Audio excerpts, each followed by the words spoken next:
yang dianalisis langsung dari market ya. Jadi secara alurnya kita jawab dengan identifikasi masalah fenomena yang membutuhkan penelusuran lebih lanjut. Selanjutnya dilakukan pencarian informasi melalui berbagai sumber di internet untuk memperoleh data awal terkait permasalahan tersebut. Pada tahap ini kemudian melakukan penyaringan informasi terhadap berbagai sumber informasi yang tersedia. Setelah melakukan penelusuran dan verifikasi, penelitian akhirnya menemukan referensi data yang relevan, kredibel, profesional Jawa Post. Kenapa pemilihan Jawa Post? Karena itu perbandingan harganya dengan marketplace itu hampir 90% lah ya, yang kemudian dijadikan sebagai rujukan dalam analisis jualan. Di sini untuk tools dan library, untuk toolsnya di sini menggunakan PubSolver, bahasa programmer Python, untuk library ada Seaborn, Matplotlib, ada 14. Oke, untuk free prosesnya untuk prosesing secara analisis kita load by CSV file. Jadi di situ ada berbagai tanggal, terus ini berbagai data yang dibutuhkan. Untuk data yang value-nya kosong juga dihilangkan. Dan di sini average by 6 months ya. Oke, secara Python seperti ini tampilannya. Jadi di sini ada filter untuk kapasitas memori sebelah sini. Dan di sini ada untuk file CSV yang sudah tadi dijadikan datanya. Dan di sini untuk file CSV. Oke, di sini tampilan ini adalah untuk membuat jadi lebih ke kalkulasi berupa grafik nantinya di slide. Jadi sekitar ini digunakan untuk memvisualisasikan data harga rekauran di hari 5 pada Desember 2020 dalam bentuk bar chart horizontal. Seperti membaca data dari tahun melakukan berdasarkan informasi menghitung persentase kenaikan harga relatif terhadap harga RAM 32.3 termurah sebagai baseline-nya, serta menampilkan setiap model RAM sebagai bahkan grafik dengan level harga dan persentase kenaikan di dalam. Ini cara contoh visualisasi datanya kombinasi ini. Jadi saya buat satu slide untuk menyeluruh. Saya dari ya siap.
permintaan tinggi dari sektor API mempersempit pasar konsumen.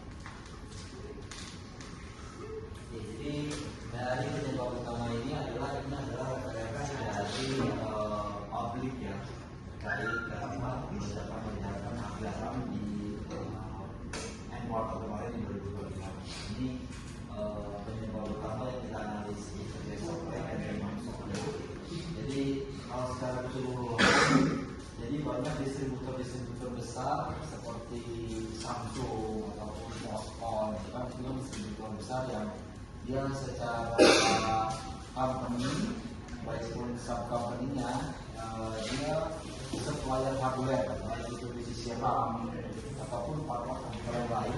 Nah itu kalau kita lihat dari keterangan sini, jadi dari pihak supplier dia men-stop suppliernya untuk ke arah pabrik. Artinya dia hanya mensupply untuk ke arah company di bagian teknik terutama. Terus di sini ada trend force yang sangat tinggi ya di sektor server API. Ini secara penggunaan di sisi company-nya pun kita masih analisis. Yang pasti di sini secara fisik gitu ya, kita tahu kalau misalkan penggunaan itu banyak di market karena peningkatan harganya cukup tinggi ya kalau kita lihat di bagian ini. Bahkan di 128 giga itu mencapai hampir 30 juta. Ini untuk memori tipe PC. Jadi harganya hampir kalau 341%. Jadi melonjaknya hampir 340% dari harga normal ya. Jadi ini akan jadi jawaban untuk kedepannya kita. Di sebelah kanan ini adalah tampilan publik yang membahas terkait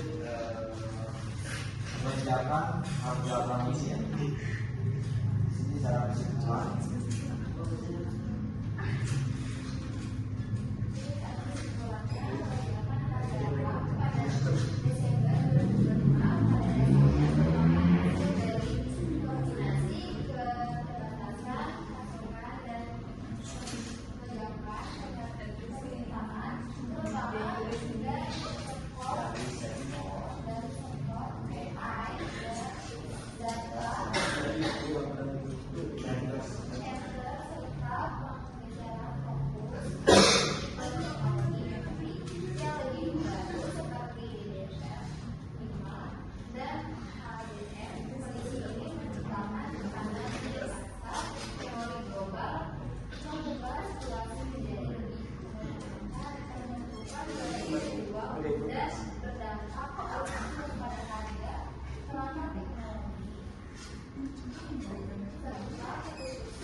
Paling itu aja Pak dari Bang Ivan terkait materi yang materi presentasi untuk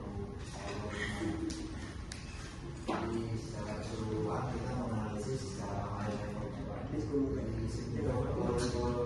Secara menyeluruh kita belum dapat menyampaikannya dengan ya.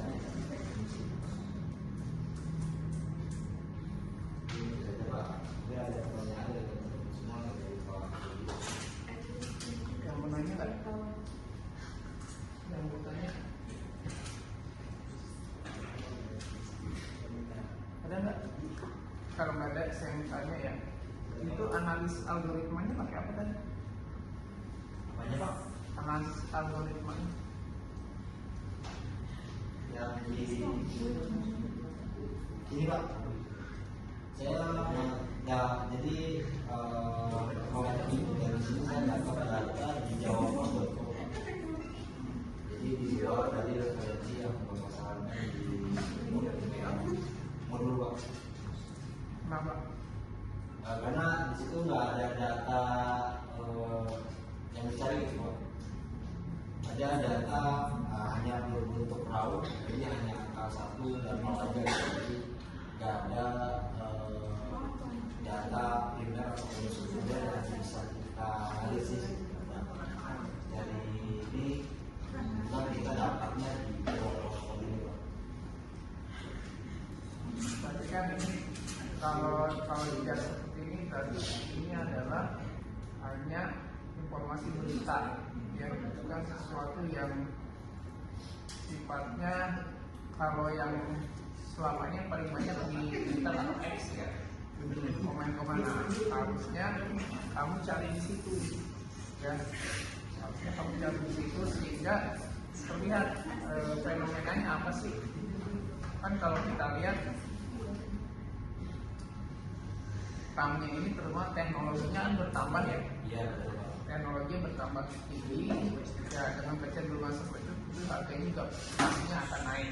Ya. Artinya ketika yang ditawarkan lebih berkualitas, maka harga teknologi yang sama sebelumnya akan jatuh, bukan yang baru itu kayak seperti perangkat-perangkat elektronik. Kalau muncul tipe yang baru, maka yang sebelumnya akan jatuh harganya, itu udah wajar ya. Nah, ada satu lagi adalah bahwa per tahun 2021 ya, AI mulai berkembang ya. Nah, permintaan akan teknologi atau untuk bisa menguasai AI itu permintaannya melonjak ya, baik secara personal maupun secara perusahaan atau lembaga. Nah, di satu sisi teknologinya itu juga dibutuhkan teknologi yang semakin bagus kan. Artinya ada keterhubungan antara teknologinya baru dan ada aplikasi teknologi, dan itu sesuai dengan kondisi ya. Artinya pada saat AI berkembang, kita belum lepas dari COVID ya, seluruh dunia. Nah, memang itu dibutuhkan secara apa namanya? Secara metode kinerja, metode kerja ya, yang harus melalui atau wadahnya itu harus melalui internet ya, tidak bisa orang harus bertemu langsung karena masih COVID ya. Nah, ini kalau misalnya mau dianalisis ya, ada kecenderungan kenaikan ini dengan dampak yang tadi. Nah, artinya sebenarnya kenaikannya itu dipengaruhi oleh banyak faktor kan. Adanya teknologi artificial intelligence yang berkembang ya, semakin besar. Kemudian kondisi pada saat itu COVID melanda seluruh dunia ya. Belum bisa dikatakan normal ya pada tahun 2021 itu. Nah, perkembangan ini juga dipengaruhi oleh itu tadi, kebutuhan yang mendesak. Artinya ada dampaknya nggak sih terhadap si produsennya atau terhadap si penggunanya? Kan nggak ada. Ada nggak? Nggak ada kan? Karena sama-sama dibutuhkan. Distributor loh. Memangnya distributor. Nggak ada dampaknya. Sekarang gini, kalau harganya tinggi naik, tapi nggak ada AI, laku nggak di pasaran. Kan di sini kan ada keterbutuhan penggunaan, di mana dibutuhkan kapasitas yang besar. Kamu kesimpulannya apa?